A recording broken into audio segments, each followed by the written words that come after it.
किसी भी बिजनेस में ना पहले के जो 2-3 साल हैं वो बहुत डिफिकल्ट रहते हैं। तो 17 आपने स्टार्ट किया, उसके बाद की जर्नी अगले 2 साल की कैसी रही आप? क्योंकि आपको मालूम है कि अगर बिजनेस में आपको सक्सेसफुल देना है तो 1000 डेज वो बोलते हैं ना मैनेजमेंट में कि 1000 डेज आपको स्टडी रहना है, रुके रहना है, फिर आप ग्रो करना चाहोगे। तो वो फेज थोड़ा सा बहुत सारा डिफिकल्ट था। 12 साल मैंने मार्केटिंग जॉब किया था फार्मा मार्केटिंग में, उसका थोड़ा सा मैंने प्रिविलेज लिया। आते आते फिर 2-3 साल ही हुए थे तो फिर कोरोना कोविड आ गया। कोविड में सबसे पहला बिजनेस बंद होने वाला था, तो वो था टूरिज्म बिजनेस।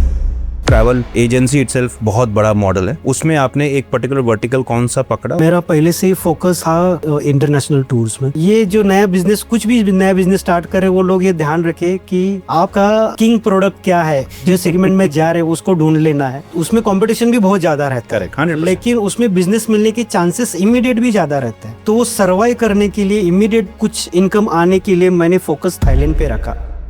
इंडिया में इन जनरल किन कंट्रीज का बहुत ज्यादा डिमांड है? इंडिया में अगर टॉप रैंक देखोगे तो पहले थाईलैंड ही है, सेकंड वियतनाम है, थर्ड आता है दुबई आता है, उसके बाद सिंगापुर, मलेशिया, फिर मालदीव्स है। कि जब मेरे पास ऑनलाइन सब कुछ अवेलेबल है तो मेरे को ट्रैवल एजेंसी क्यों चाहिए, या मेरे को कोई ट्रैवल सर्विस पार्टनर क्यों चाहिए? अगर आप खुद होके बुक करोगे तो कुछ चीजें आपको ऑनलाइन नहीं मिलेगी, जैसे कि आपको होटल मिलेगा, फ्लाइट मिलेगा, लेकिन ट्रांसफर का क्या? लेकिन ट्रैवल एजेंसी आप करोगे तो एयरपोर्ट पे आपका नाम लेके ड्राइवर उधर खड़ा रहेगा, क्या डॉक्यूमेंट्स अटैच करनी है वीजा के लिए, क्या नहीं करनी है, एक प्रॉपर गाइडेंस ट्रैवल एजेंट के थ्रू आपको मिल जाता है। Business tours what are they, how do they work? आपका उसमें यूएसपी कैसा है? मेरा यूएसपी बोल सकते हैं इंटरनेशनल टूर्स। फिर बिजनेसमैन बहुत बिजी रहता है, उसको वीजा के लिए सब डॉक्यूमेंट्स ये करना वो करना, उसके पास टाइम नहीं है, तो उसका टाइम हम बचाते हैं। बैकएंड में हम सब प्लान बनाते हैं। मिस्टेक्स बहुत सारे होते हैं कि जैसे कि कुछ यूट्यूब पे आता है कि वियतनाम वीजा फ्री है, हाँ, अरे फ्लाइट टिकट करके बुक करके जाते हैं, लेकिन वियतनाम वीजा फ्री है ही नहीं है, उसमें ई वीजा है।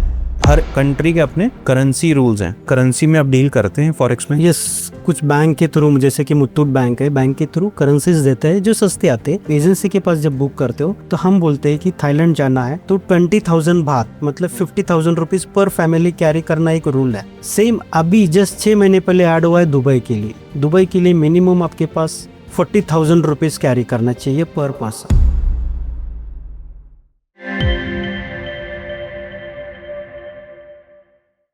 So sir, thank you so much for your time.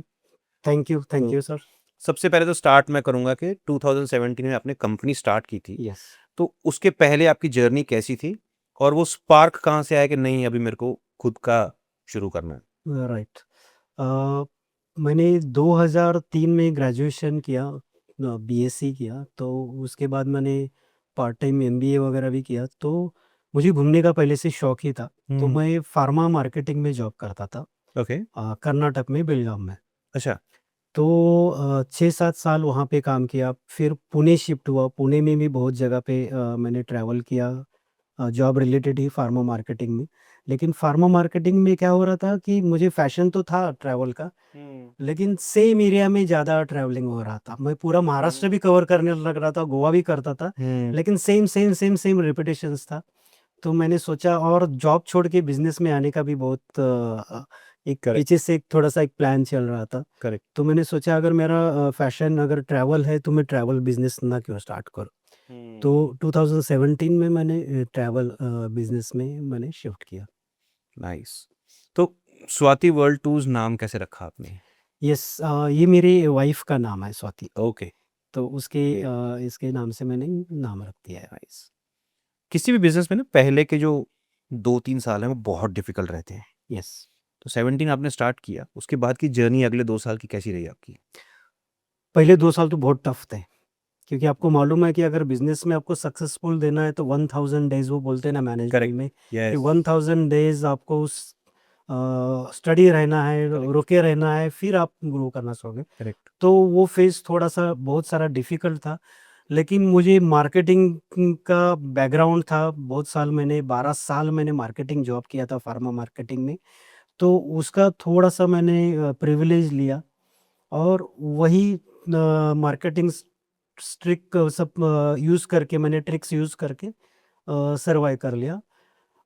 आते आते फिर 2-3 साल ही हुए थे तो फिर कोरोना आ गया कोविड था। आ आपको गया। मालूम है करेक्ट। कोविड में सबसे पहला बिजनेस बंद होने वाला था, तो वो था टूरिज्म करेक्ट बिजनेस। सबसे लास्ट में टूरिज्म बिजनेस ही था।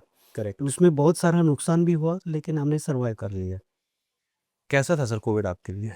बहुत मीन्स बहुत नुकसानदेह था वो तो, क्योंकि रूम रेंट जा रहा था, मेरे एम्प्लॉयज़ की सैलरी नीचे जा रही थी, कुछ बिजनेस नहीं आ रहा था, वो सब कंटिन्यू चल रहा था। लेकिन वो सर्वाइव करने के लिए मैं हमेशा इनोवेटिव चीज़ें तो करता रहता हूँ। तो उस टाइम एक इनोवेटिव चीज़ किया कि क्वारंटाइन, ये वर्ड तो आपको मालूम है, करेक्ट कोरोना के बाद लोगों को पता चला। करेक्ट। तो मैंने क्वारंटाइन नाम का एक पैकेज निकाला। लोग तो ट्रैवल नहीं करते थे, लेकिन अमेरिका से ना बहुत सारे इंडियंस जो थे, छुट्टियों के लिए समझो इंडिया में आ गए, और कोरोना की वजह से इधर ही स्टक स्टक हो हो गए गए। थे। करेक्ट तो उनको अगर उधर जाना है, तो रूल था कि 21 दिन आपको किसी दूसरे कंट्री में रहना चाहिए। आप इंडिया से आओगे तो आपको एंट्री नहीं मिलेगी। तो सोचा फिर मैंने एक प्लान बनाया कि क्वारंटाइन पैकेज नाम से। तो उसमें मैं मालदीव्स का पैकेज देता था। ओके हाँ, तो उसमें मैं फ्लाइट बुक करके देता था इंडिया से मालदीव्स का। फिर 21 दिन का स्टे मालदीव्स में।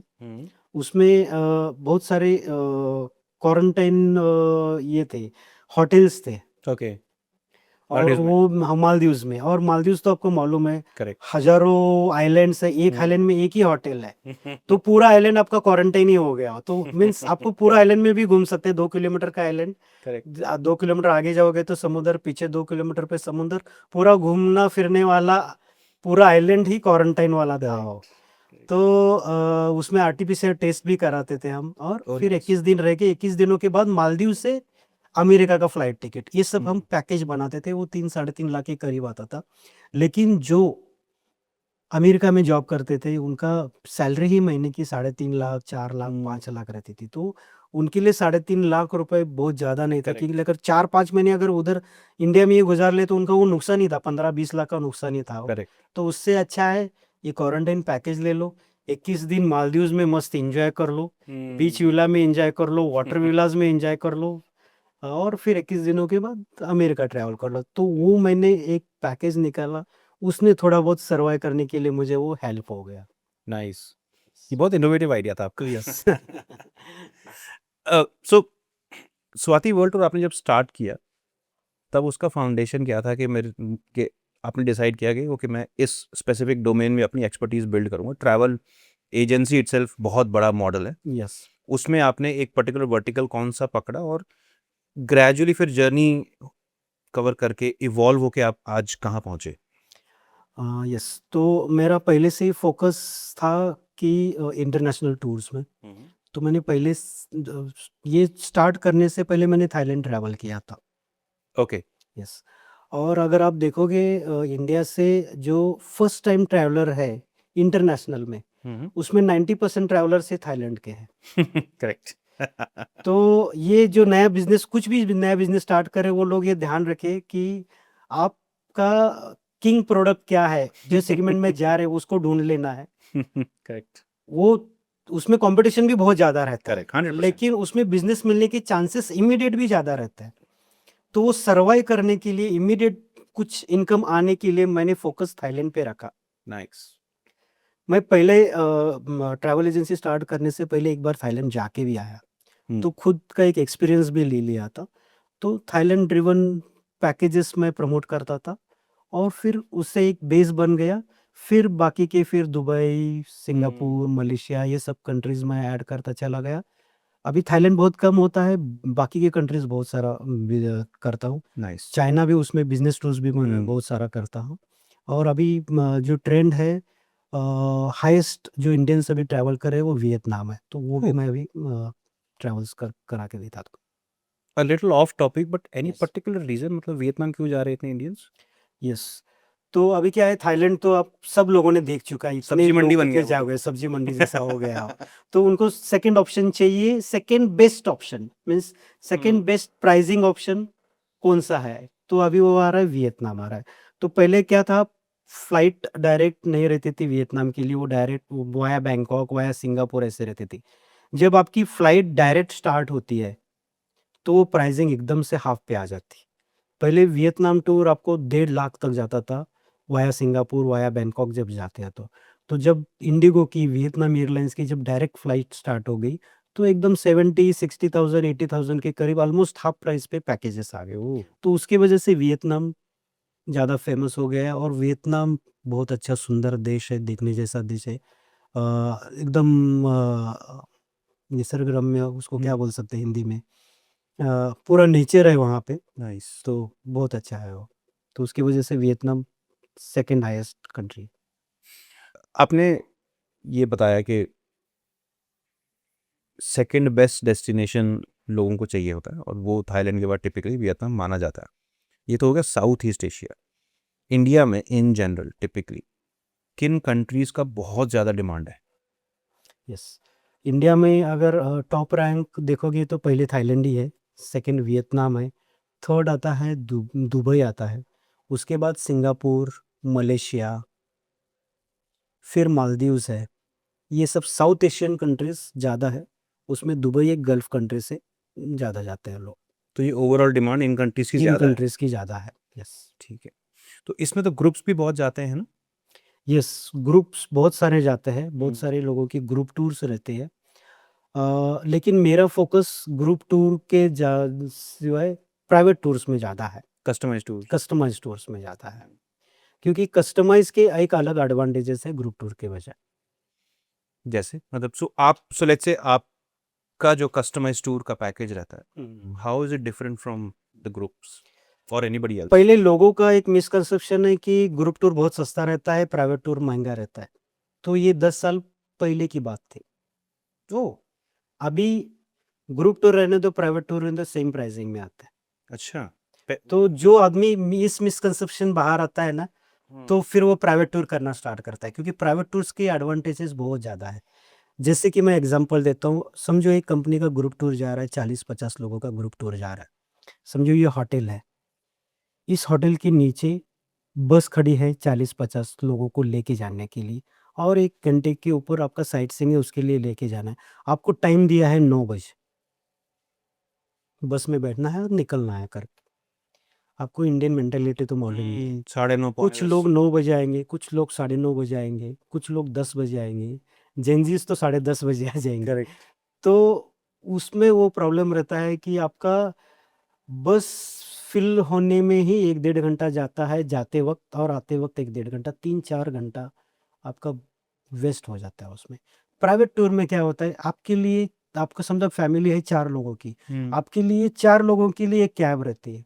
करेक्ट। आपने उसको 9 बजे आने के लिए बोला तो 9 बजे वो पहुँच रेडी जाएगा। है, हुँ। और आप नीचे उतर के इमीडिएटली आपकी टूर स्टार्ट होगी। तो ये एक मेजर एडवांटेज है, आपका टाइम बहुत सारा बच जाता है। दूसरा एडवांटेज है ग्रुप टूर में, आपके समझो 4 साइट सीइंग है, आपको चारों साइट सीइंग करना ही करना है। आपको उसमें चेंजेस नहीं कर सकते। हुँ। अब ये आपकी फैमिली को म्यूज़ियम पसंद ही नहीं है, अरे वो म्यूज़ियम क्या देखना है? आपको उसके जगह कुछ तो वाटरफॉल या कुछ तो और उसमें ज़्यादा टाइम स्पेंड करना है, वो आप नहीं कर सकते। अच्छा अलाउड ही नहीं वो ना ग्रुप टूर है बिकॉज़ ग्रुप टूर है करेक्ट। तो या, या। कुछ लोग बोलेंगे मुझे म्यूज़ियम पसंद है। हुँ। ऐसा मत करो, म्यूज़ियम मत कैंसल करो। तो ग्रुप टूर में होता नहीं, लेकिन आपका प्राइवेट में क्या होता है, आप ड्राइवर को बोल दो कि अरे वो म्यूज़ियम मुझे हुँ। पसंद नहीं है। हम क्या करेंगे, उसका आधा घंटा ना ये वाटरफॉल में आधा घंटा ज़्यादा स्पेंड रुक जाएँगे। करेंगे, वहाँ पे ज़्यादा फ़ोटोज़ खींचेंगे, ये सब करेंगे, उसमें एक है। तो वो एडवांटेज है प्राइवेट टूर में, आप कस्टमाइज़ कर सकते हैं उस दिन की साइट सीइंग भी, हुँ, राइट। और वो मेजर एडवांटेज है। और हाँ, और वो जो पहले का गैप था कि ग्रुप सस्ता था और कस्टमाइज़ महँगा है, अभी तो आप बराबर ही आ गया, तो it doesn't matter anyways. Anyways right. आप स्टूडेंट्स के लिए भी करते हैं सर? ये स्टूडेंट के लिए भी करते हैं, आईएसएमआर करके एक कॉलेज है, उनके लिए, उनके एमबीए स्टूडेंट्स के लिए मैं स्टडी टूर भी कराता हूँ। हुँ। तो अगर स्टूडेंट के लिए कुछ चाहिए, 50-60 स्टूडेंट को एक साथ दुबई टूर जाना है, सिंगापुर जाना है, तो वो टूर भी हम कर देते हैं। नाइस। सो सबसे बड़ा आई एम श्योर ये आपको भी बहुत क्वेश्चंस लोग पूछते भी होंगे। एक ये जेन्युइन आपकी इंडस्ट्री का बिज़नेस प्रॉब्लम भी है कि जब मेरे पास ऑनलाइन सब कुछ अवेलेबल है, तो मेरे को ट्रैवल एजेंसी क्यों चाहिए? या मेरे को कोई ट्रैवल सर्विस पार्टनर क्यों चाहिए? राइट। तो सेम क्वेश्चन सर, क्या है डिफरेंस? मैं ये बोलूँगा अगर इंडिया में जाना है तो खुद होके थोड़ा बहुत बुक कर सकते हैं आप। ओके। लेकिन इंटरनेशनल जाना है ना, तो आपको बहुत बड़ा एक्सपीरियंस की ज़रूरत है। एक बार आपने उस कंट्री में गए हैं, नहीं गए हैं, तो वहाँ की कल्चर क्या है, वहाँ का करेंसी क्या है, कहाँ पे बुक करेक्ट। करना है, कुछ उसमें कुछ ना कुछ ड्रॉबैक्स रहती है। तो ट्रैवल एजेंट से करने का एडवांटेज क्या होता है, आपका पूरा कस्टमाइज़ रहता है। हम्म। अगर आप खुद होके बुक करोगे तो कुछ चीज़ें आपको ऑनलाइन नहीं मिलेंगी, जैसे कि आपको होटल मिलेगा, फ्लाइट मिलेगा, लेकिन ट्रांसफ़र का क्या? आप एयरपोर्ट में पहुँचने के बाद आपको होटल में पहुँचने के लिए आपको एयरपोर्ट मालूम है, हर कंट्री, हर सिटी में सिटी से बाहर एयरपोर्ट रहता है। अभी पुणे करेक्ट। का देखो तो सिटी से बाहर है, दिल्ली का 100%। देखो तो सिटी से बाहर है। करेक्ट। तो आपको एयरपोर्ट से एकदम बाहर 1 डेढ़ किलोमीटर चलना पड़ेगा, थोड़ा बहुत बाहर आना पड़ेगा, फिर उसको के साथ बार्गेन करना पड़ेगा, उसमें आधा 1 घंटा जाएगा, फिर आप होटल के लिए कैब बुक करोगे। लेकिन ट्रैवल एजेंट से आप करोगे, तो एयरपोर्ट पे आपका नाम लेके ड्राइवर उधर खड़ा खड़ा रहेगा, है। इमीडिएटली आपको गाड़ी लेके वो लेके जाएगा। हम्म। और ऑन द स्पॉट जब आप बुकिंग करते हो कुछ भी, तो वो बहुत बार महंगा कार पड़ता की महँगी आती है। है और 100%। हमारे पास वो बहुत सस्ती हो जाती है। वो एक हो गया। दूसरा है वीज़ाज़ का। वीज़ाज़ में डॉक्यूमेंट्स का नॉलेज नहीं रहता कि क्या बोलना है, क्या हम्म। नहीं करना है, क्या अटैच करना है, क्या नहीं करना है। लोग ना अमीर रहते हैं लेकिन अमीर दिखाते नहीं हैं। लेकिन जब आप वीज़ा करते हो ना, तो आपको आप अमीर हो तो अमीर दिखाना चाहिए। अच्छा। यस। हाँ। क्या होता है अगर आप समझो यूरोप जा रहे हैं, अगर इंडियन कोई जा रहा है तो उसको शक रहता है कि यार ये हमारी कंट्री में आ गया घूमने के लिए, लेकिन ये इधर तो सेटल तो नहीं होगा ना। तो करेक्ट। उसकी वजह से उसका वीज़ा रिजेक्शन भी होता है। वीज़ा मिलता भी है, लेकिन एयरपोर्ट पे आ जाने के बाद अगर कुछ ऐसा शक हो गया तो उसको वैसे ही वापस भेज देते हैं। ओ। तो डॉक्यूमेंट जोड़ते वक़्त हम बोलते हैं कि आपका एफडी आरडी भी रहेगा ना, वो भी दिखा दो कि मेरा एफडी आरडीज़ भी है। मैं अच्छा खासा अमीर हूँ कि मुझे यहाँ आके सेटल नहीं होना है, मुझे घूम के वापस जाना है इंडिया में। That's a genuine problem, you right. Yes. Correct. तो क्या डॉक्यूमेंट्स अटैच करनी है वीज़ा के लिए, क्या नहीं करनी है, एक प्रॉपर गाइडेंस ट्रैवल एजेंट के थ्रू आपको मिल जाता है। फ्लाइट टिकट बुक करने के बाद क्या होता है, अभी एक-एक इसमें सिटीज़ में ना 2-2 3-3 एयरपोर्ट रहती है। आपका होटल कौन से लोकेशन पे है, कौन-सा एयरपोर्ट नज़दीक है। हम्म। प्राइस वाइज़ आपने बुक कर लिया सस्ता वाला, एक एयरपोर्ट वाला एक बुक कर लिया, लेकिन होटल आपका अलग ही डेस्टिनेशन में है अब यहाँ और से आपका वहाँ जा रहे कार हो। का जो कॉस्टिंग है, वो दोनों फ्लाइट के का कॉस्ट से भी ज़्यादा अगर आ गई तो आपको महँगा आ गया। करेक्ट। वो भी हो सकता है। तो वो ट्रैवल एजेंट के करने से वजह हम ही क्या करता है कि सबसे सस्ता क्या आ सकता है, वो कॉम्बिनेशन हम्म। बेस्ट कॉम्बिनेशंस आपको हम दे सकते हैं। अब इसमें वीज़ा की बात करें सर, वीज़ा आपके थ्रू एप्लीकेशन वगैरह सब होती है। यस। क्या कुछ चीज़ें हैं जो एक एक और क्वेश्चन मेरे माइंड में आया, बहुत बार ऐसा होता है कि एक एक कंट्री से दूसरी कंट्री, अगर आप इंडिया से अगर आप किसी दूसरी कंट्री में जा रहे हैं, बहुत बार हम लोग ट्रांजिट फ्लाइट लेते हैं या स्टॉप ओवर फ्लाइट लेते हैं कि किसी दूसरी कंट्री में स्टॉप रहेगा 2 4 6 घंटे का, वहाँ से भी move on to the next country. But जिस कंट्री में हमारा हॉल्ट है, हर कंट्री का अलग रूल है, कहीं पे आपको वीज़ा चाहिए, कहीं पे आपको नहीं चाहिए। सो बराबर। ये भी बहुत बड़ा कन्फ्यूजन है, ये ऑनलाइन में क्लियर नहीं होता। ऑनलाइन में बस वो आप वीज़ा अप्लाई करेंगे, आप पहुँच जाएंगे, सही बोला। Whatever. Yes. So how does this process work? कुछ ऐसी केस स्टडीज हैं आपके पास जहाँ पे आपने ये प्रॉब्लम सॉल्व किया कस्टमर्स के लिए? सर बहुत बार मेरे पास ना हर महीने में 1-2 स्टूडेंट्स आते हैं। स्टूडेंट्स, अच्छा। स्टूडेंट्स आते हैं कि मैंने खुद होके फ्लाइट बुक कर ली और मुझे फ्लाइट में बैठने ही नहीं दिया, अच्छा, बैठने ही नहीं दिया। बैठने ही नहीं दिया। उसका ये रीज़न रहता है कि वो क्या करते हैं, सबसे सस्ता वाला फ्लाइट बुक कर देते हैं हम्म। और बाद में पता चलता है कि एयरपोर्ट पे जाने के बाद बोलते हैं कि वो जो मिडल वाला जो कंट्री है, वाया वाला फ्लाइट किया हुआ है, उसका वीज़ा है क्या पूछ लेते हैं वो। तो बोलते मैंने तो वीज़ा नहीं निकाला, वो तो मैंने ऑनलाइन से देखा और बुक कर दिया। तो कुछ कंट्रीज़ के लिए वीज़ा लगता है, कुछ कंट्रीज़ के लिए वीज़ा नहीं लगता है Okay. और कुछ फ्लाइट टिकट्स सिंगल पीएनआर और डबल पीएनआर भी रहते हैं। सिंगल पीएनआर मैं आपको बोलता हूँ क्या होता है और डबल पीएनआर आपको कन्फ्यूज़ क्लियर करने के लिए। अभी समझो एक फ्लाइट है, आपको टर्की जाना है, हम्म। ज़्यादातर फ्लाइट्स वाया दुबई जाती हैं। ओके। हुँ। सिंगल पीएनआर का मतलब क्या है, इंडिगो की फ्लाइट है, और उसका कोलैबोरेशन है इमिरेट्स के साथ। तो वो क्या हो जाएगा, एक ही पीएनआर नंबर आएगा, दुबई जाएंगे, दुबई में जाके इमिरेट्स फ्लाइट में बैठेंगे, आपका जो लगेज है वो डायरेक्टली ऑटोमेटिक ट्रांसफर होगा करेक्ट और आपको टर्की में मिलेगा। करेक्ट उसको बोलते हैं सिंगल पीएनआर। तो उसमें आपको वीज़ा की ज़रूरत नहीं है। और गूगल में आप जो सर्च करते हो, जो अलग-अलग वेबसाइट्स है, वो तो एक तो वेबसाइट है, वो एक मशीन है। वो क्या करता है, उसका मोटो एक ही रहता है, सबसे सस्ता मैं कस्टमर को कैसे दूँ? करेक्ट लेकिन वो मोटो अचीव करने में ना कुछ चीज़ें नहीं देनी चाहिए, वो भी वो ऑफ़र करता है। जैसे करेक्ट कि मुंबई से दुबई वाला फ्लाइट देगा, जो सस्ता है, और दुबई से टर्की वाला अलग से सस्ता वाला फ्लाइट देगा। समझो ये इंडिगो दिया, ये एमिरेट्स वाला दे दिया, ये दोनों सस्ता है, ये दे दिया। लेकिन जब आप इंडिया से दुबई वाला जो फ्लाइट बुक किया है,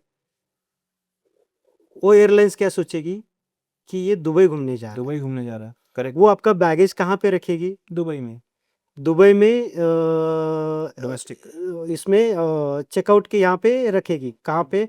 जब आप एयरपोर्ट से बाहर निकलते हैं ना, तो आपका बैगेज कब मिलता है? इमिग्रेशन के बाद मिलता है। बाद हाँ हाँ, तो इसका मतलब क्या हो गया? आपका बैगेज कहाँ गया? दुबई की सिटी के अंदर गया, एयरपोर्ट में नहीं है। एयरपोर्ट में भी है, लेकिन आपको इमिग्रेशन क्रॉस करने के करेक्ट बाद मिलता है वो। इसका मतलब आपको उसका वीज़ा चाहिए। और ये वेबसाइट से बुक करने के बाद क्या होता है, एयरलाइंस पूछते हैं आपका वीज़ा किधर है?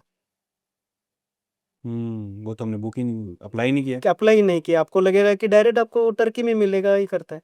तो इसमें क्या होता है, जब हम बुक करते हैं ना, तो कोड शेयरिंग वाला बुक करते हैं, तो उसमें जो मिडल वाला जो पार्ट रहता है, आपका जो बैगेज है, इंडिगो से लेके एमिरेट्स को ट्रांसफ़र करने के 2-2.5 हज़ार रुपए चार्जेस रहते हैं, वो इंक्लूड रहते हैं उसमें। तो उसका आपका बैगेज जो है, वो इमिग्रेशन के बाहर नहीं जाता, वो अंदर के अंदर ही ट्रांसफ़र हो जाता है और आपको भी इमिग्रेशन क्रॉस नहीं करना पड़ता है। तो इस टाइम पे आपको वीज़ा की ज़रूरत नहीं होती।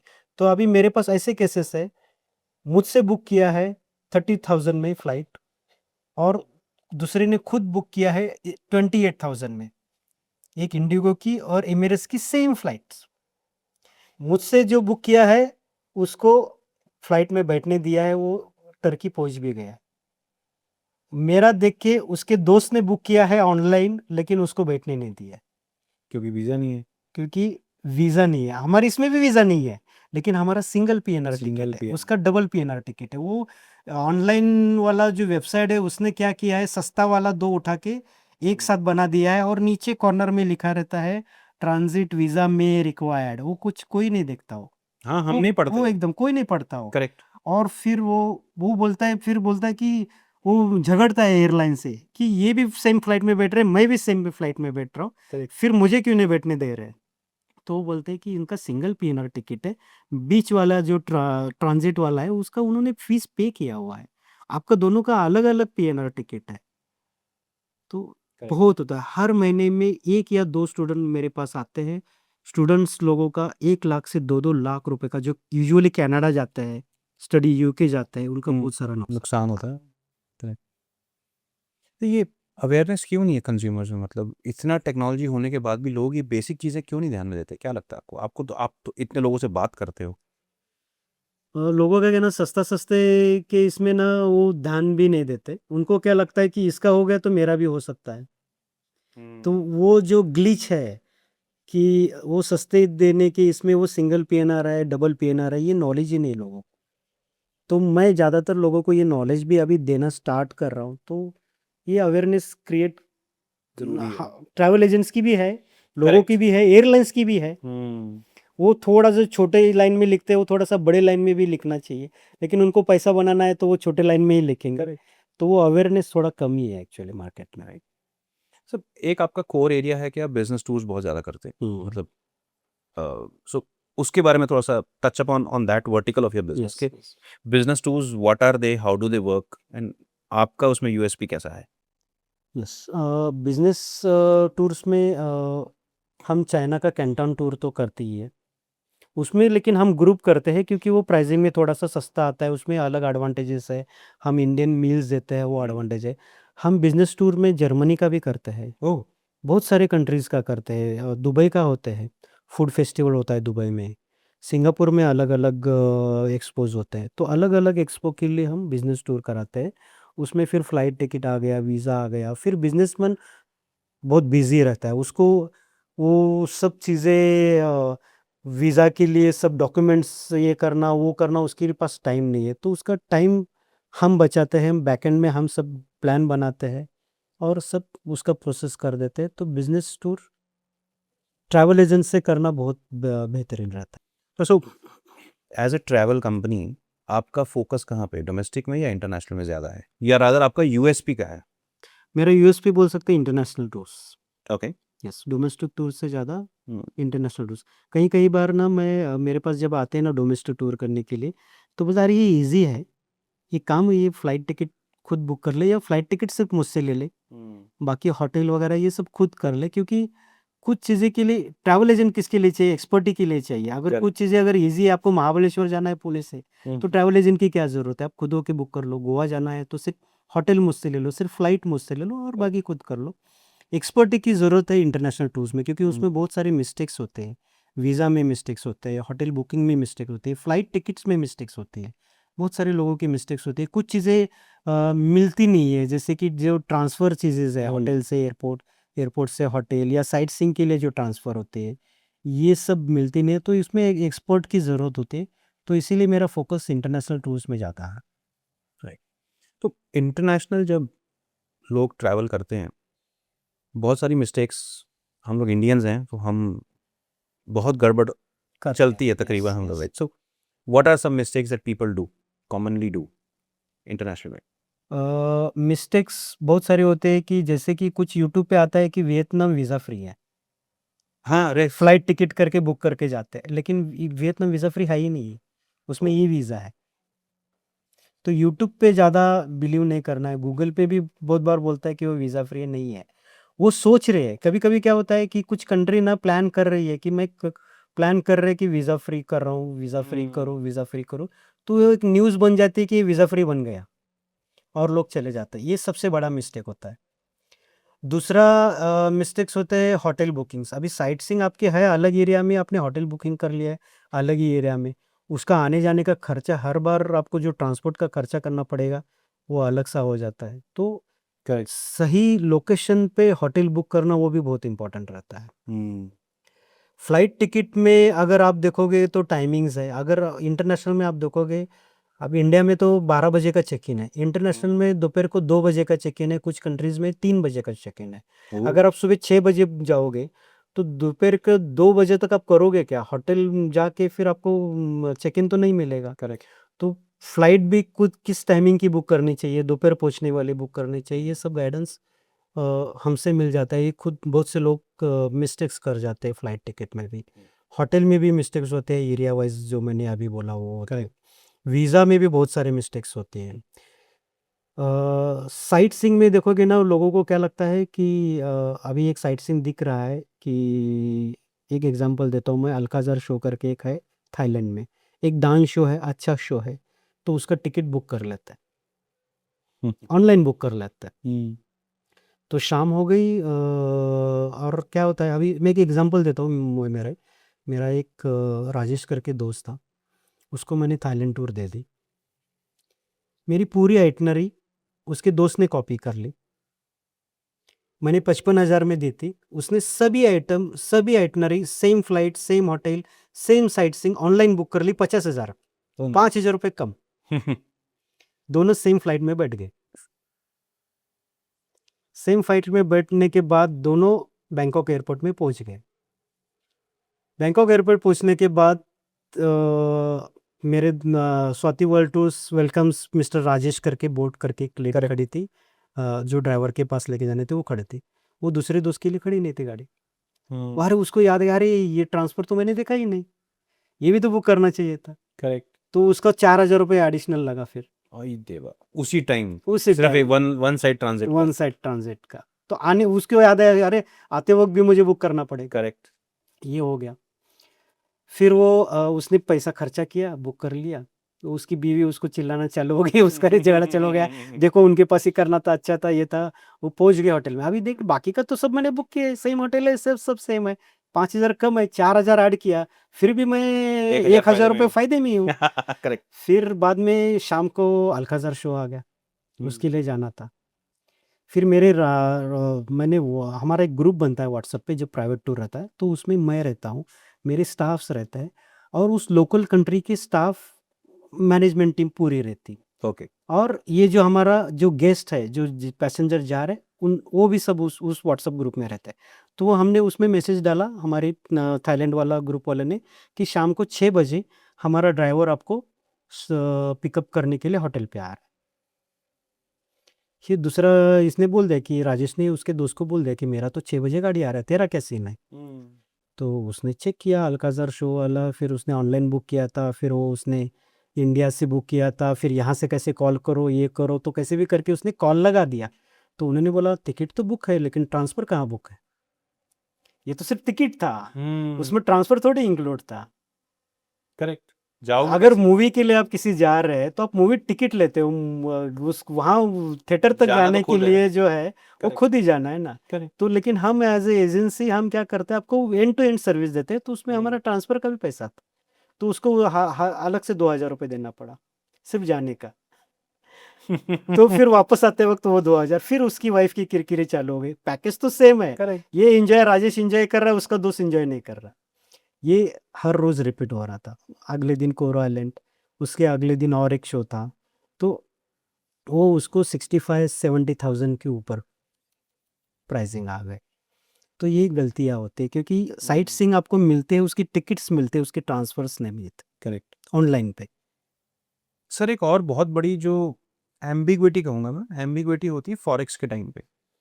हम लोग इंडियन से हम लोग सीधा गणित बिठाते हैं कि ये करेंसी मल्टीप्लाई बाय इंडियन का करेंसी और ये मेरा टोटल उस करेंसी में खर्चा नहीं कर। बट हर करेंसी के अपने, हर कंट्री के अपने करेंसी रूल्स हैं कि आप एक पर्टिकुलर करेंसी लेके इस कंट्री में लैंड नहीं कर सकते, एक पर्टिकुलर अमाउंट होना चाहिए। इंडिया में भी कुछ करेंसी बाहर जाने के रूल्स वगैरह हैं। So how does this work? और आप क्या उसमें मतलब करेंसी में आप डील करते हैं फॉरेक्स में? यस, हम कुछ बैंक के थ्रू, जैसे कि मुथूट बैंक है, बैंक के थ्रू करेंसीज देते हैं जो सस्ते आते हैं। हम कस्टमर को बोलते हैं आप मार्केट में भी देख लो फॉरेक्स कंपनी से, जो सस्ता आएगा ले लो, हमारा सस्ता आ गया तो अपना ले लो। बहुत बार अपना ही आता है, तो हम करेंसीज देते हैं, कैश करेंसीज हम देते हैं। ये ऑनलाइन जब लोग बुक करते हैं ना, तो उनको करेंसी के बारे में कहीं पे भी मैसेज नहीं रहता करेक्ट कि इतना अपने कंट्री में आने के लिए इतना करेंसी चाहिए। वो होटल वाला भी नहीं बोलता, फ्लाइट टिकट वाला भी नहीं बोलता, वो तो किधर लिखा भी नहीं रहता, वो नीचे लाइन जैसे रहते वैसा कुछ लाइन नहीं रहता। करेक्ट लेकिन हम हमारे पास जब एजेंसी के पास जब बुक करते हो, तो हम बोलते हैं कि थाईलैंड जाना है, तो 20,000 बात मतलब 50,000 रुपीज़ पर फैमिली कैरी करना एक रूल है। अगर नहीं रहेगा, 10 में से 2 लोगों को ही चेक होता है वो। लेकिन अगर आपका चेक हो गया और आपके पास नहीं है करेंसी, तो आपको फ्लाइट में बिठाया नहीं जाता। सेम अभी जस्ट 6 महीने पहले ऐड हुआ है दुबई के लिए। दुबई के लिए मिनिमम आपके पास 40,000 रुपीज़ कैरी करना चाहिए पर पर्सन, ओह कैश कैश। या क्रेडिट कार्ड में भी चलेगा, लेकिन आपको कुछ ना कुछ तो चाहिए। डॉलर में चाहिए, दिरहम में चाहिए, उनका जो करेंसी है दिरहम है, या इंडियन रुपी चाहिए।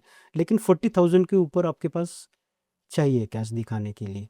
नहीं तो बहुत बार उनका भी अभी डिपोर्टिंग बहुत सारे हो रहे हैं। आप न्यूज़ में अभी देख सकते हैं, लास्ट 6 महीने में बहुत लोगों को ये नया रूल आया है, ये मालूम नहीं होता है।